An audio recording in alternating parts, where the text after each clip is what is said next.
This is the special Newsy Pooloozi poo capsule. Yes, you heard me right. Over here! Hey, listen up! Newsy Pooloozi! Hello, I'm Leela Shivshankar-Prickett, and for the month of July, we have a very special bit of programming we're doing. That's right. I'm Lindy Prickett, Leela's sidekick and Newsy Pooloozi producer.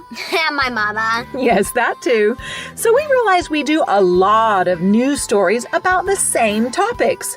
So we're going to enter into capsule mode this month, as in encapsulate. To put stories of a similar topic together into a single place, or single episode, or capsule. One is about a subject we love. Yes, we're talking space stories. We have tons of space news and background stories all about the galaxy. So we're gonna put them all in one single place. A space capsule. Get it? Which we did 2 weeks ago. But we've also done quite a lot of stories about things we don't necessarily love, but that we have let's say a fearful fascination with.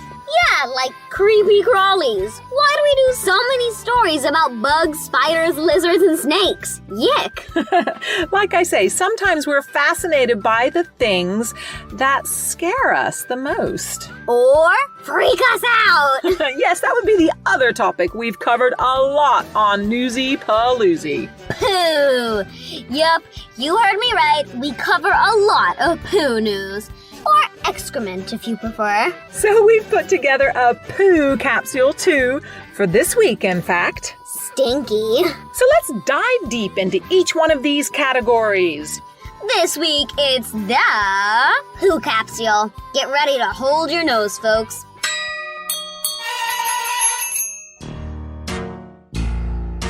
So, we all know what an iceberg is, but do you have any idea what a fatberg is? Is this some new made-up word? It's the real deal. Here, look it up. Ooh, a real dictionary. Okay, let me see. F-A-T... Here it is. Ooh. A fatberg is a solid lump of waste matter in a sewer system formed by the combination of flushed, non-biodegradable solids such as wet wipes, cooking fat, or congealed grease. Solid sewage, as big as a house. Oh, gross. It took cleaners and engineers 2 weeks to clear it. They not only used high-powered water jets, but they even had to use handheld tools to chip away at the fatberg. Oh, God, poor them. Needless to say, London authorities are asking people not to pour grease down the drain, or wet wipes, or diapers, or even cotton buds. Okay? Yes, ma'am.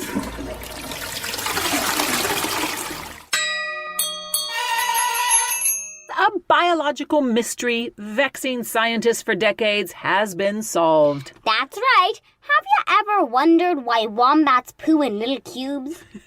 And we're talking about the cute Australian marsupials, meaning animals that carry their young in a pouch, not the fabulous British band by the same name. Right. So, according to the Royal Society of Chemistry, new research published a few days ago in their aptly named journal called Soft Matter digests previous work demonstrating that wombat poo forms its distinctive cube shape within the wombat's intestines and not at the point of, exit, as previously thought. Yeah, it's pretty funny because, believe it or not, there was a theory that the cute little marsupials had, square-shaped, bottom holes. But no, that has now been disproved by Australian scientists from the University of Tasmania. Well, I'm very happy they've gotten to the bottom of it. Get it? Yes, thank you. So as any regular listener of Newsy Pooloozi knows, cows or cattle, or bovine. whichever word you use for these big gentle beasts, well, their burps and farts are toxic. Oh yeah, I mean, let's face it, burps and flatulence, to use the fancy word for farting, aren't very nice from any creature. But when cows do it, especially the burps, a little puff of methane wafts into the atmosphere. And a lot of cows means a lot of methane gas, which is one of the most potent greenhouse gases around, trapping heat in the atmosphere, basically warming up the earth. Totally. And besides bovine gas, Cow burps and farts. okay, their manure or cow dung also contains small amounts of methane gas and another harmful gas called ammonia. Enter the zapper. Cue the music, Mama. On a picturesque farm in Buckinghamshire, England, a plasma gun has been firing at cow dung. What, you may ask, is a plasma gun? Well, plasma is a stream of matter heated so hot that electrons are ripped away from the atoms and molecules break down. Or put it a little more simply, a bolt of artificial light breaks up the toxic ammonia and the climate-heating methane. Wowzers. Not just that, by smashing up the ammonia molecules, pure nitrogen is produced, which is not only much less harmful, but can also be used as fertilizer on fields. Oh, so that saves the farmer money on fertilizer then. Exactly, and...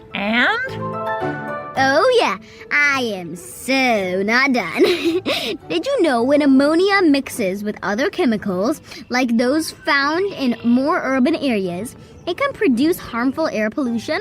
I did not know that, no. Well, reducing the ammonia from a herd of cattle can reduce pollution too. Wow, clever. And I'm still not done. Seriously? What's that smell? No, not the smell of manure on fields. You see, the dung zapper also makes the poo smell. Yeah? Well, folks, a lot less pooey and more like the seaside. Talk about the magic of science. It's a story about a zoo that's being very creative and environmentally friendly when it comes to their, waste. Okay, well that sounds good. It might sound good, but I doubt it smells good. Cue the music, Mama. So I ask you, what does a zoo have a lot of? Animals? Right, and that means they have a lot of... Fur? Yes, and... Oh, you said waste, so I'm guessing you mean excrement. Poo, it's called poo. Okay, it's called manure and dung as well, but let's stick with poo, shall we? Yeah, okay. Well, the Marwell Zoo in Winchester, England is the first to generate renewable energy using zoo poo to heat up its water pipes and its tropical enclosures. Whoa, can you do that? Well, they can and they are, according to our England correspondent, Jackson Hosking. Jackson, how's this done? Can you really turn poo or dung into energy?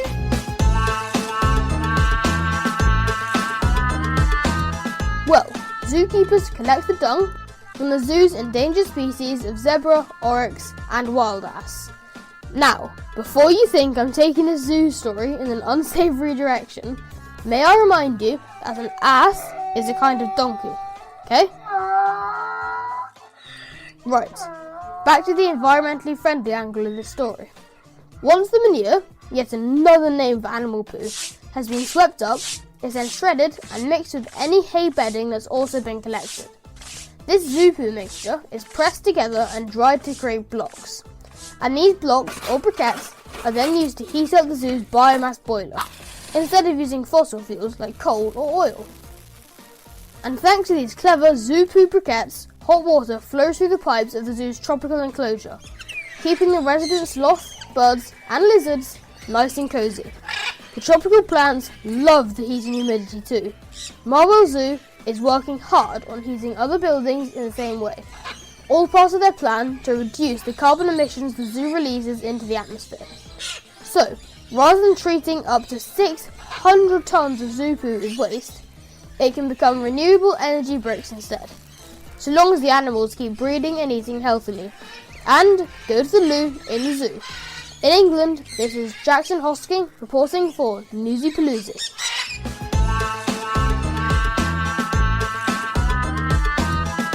So there you have it. Thanks a lot, Jackson. Actually, Leela, in India, dried cow dung is regularly used as briquettes to fire up stoves. So I should have thought of that. While burning fuel isn't exactly clean, it certainly is a way to recycle waste. And say zoo poo without offending anyone. God, I love that. Zoo poo, zoo poo, zoo poo.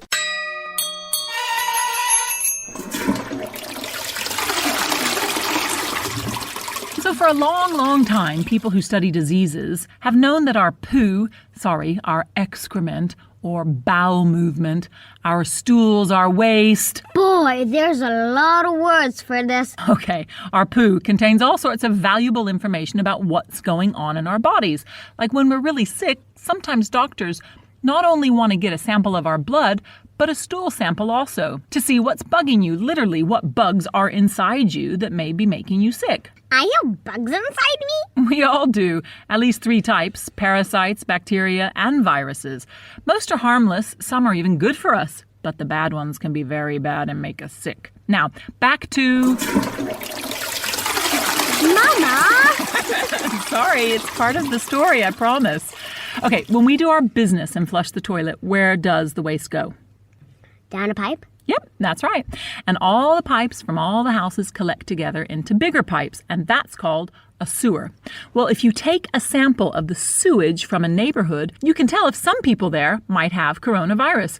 Here's the key. Most people don't get tested until they have symptoms, and that can be 2 weeks after they get this pesky thing. But if someone's sampling the sewage from the neighborhood, they can know a lot sooner. Okay, so... What good does that do? Okay, it means that we can find out if the virus might be spreading in an area before lots of people start to get sick. And that means that if a good sewage testing system is in place, we might be able to relax some of these yucky rules we've been living with, like lockdowns and even social distancing and masks and no school, no playdates, no fun. What a relief that would be. That's right. Scientists here and there have been doing this for a while, but now in the United Kingdom, they've created a standardized test. That means a system everyone can use, which if used across the country, they reckon can spot increases in cases 10 days earlier than what's happening now. So think of it this way. Poo is important, and sewage samplers are the new soldiers in this fight against the virus. Poo fighters! Yeah, I guess.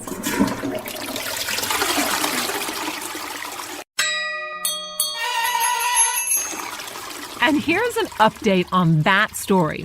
Well, not only are there cases of other countries using the technique, like the Netherlands and Italy, and a study in Canada too, but there's a super example of this being successfully used in a very contained neighborhood.